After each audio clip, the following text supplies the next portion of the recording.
Tonight, President Obama will officially accept the Democratic nomination for his second term as President of the United States. The buzz is building inside the arena in Charlotte. And right now, we're talking with the mayor of Gary, Indiana, Ms. Karen Freeman-Wilson. Madam Mayor, welcome to have you. Welcome. Nice to have you on Power Lunch. I'm trying to say anyway. Thank you. It's great to be here. I'd like to talk a little bit about your city. Reported to have a jobless rate of some 14.2% in the month of July, which, as you well know, it's above the national average of about 8.3%. Some of that, I think, is due to the steel industry and automation, various issues with hard manufacturing. Yet, at the same time, you're supporting President Obama and his economic policies. What have they done to help Gary, Indiana?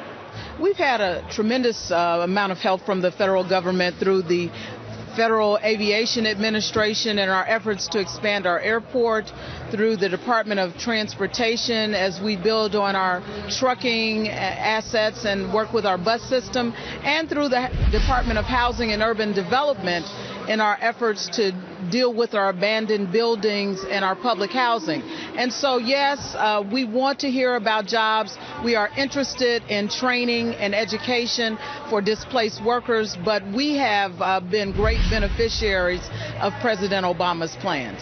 You know, Madam Mayor, I guess the question of the week is, are you better off than you were 4 years ago? Or at least that is how some in the country and some in the GOP have phrased the referendum on this election.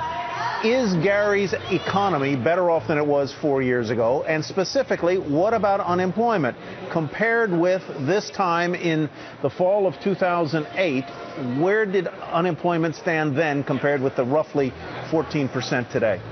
Well, our unemployment has always been exceptionally high. It was probably even higher then, and while it says 14.8%, we're closer to 25 or 30% when you look at individuals who've never even entered the workforce. But we're better off because there are programs underway.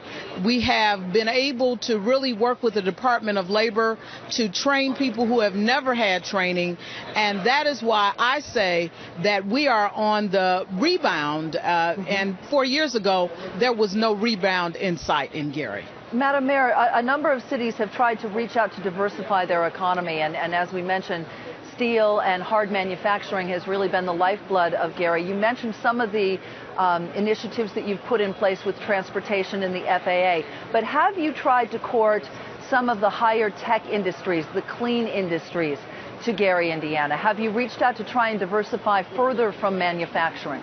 We have. In fact, we are working with medical manufacturers. We just had a manufacturer of medical isotopes to talk about locating in Gary, and they have expressed their intent. And one of the reasons that they decided to do that is because we have the Indiana University Northwest campus there, and we're working very closely with them. In addition to that, we're really building on our transportation assets. The fact that we're only 30 miles away from Chicago, and the fact that we are in the midst of 3 Class 1 rail lines and 4 interstate highways, that speaks transportation and logistics all day long. Madam Mayor, thank you very much.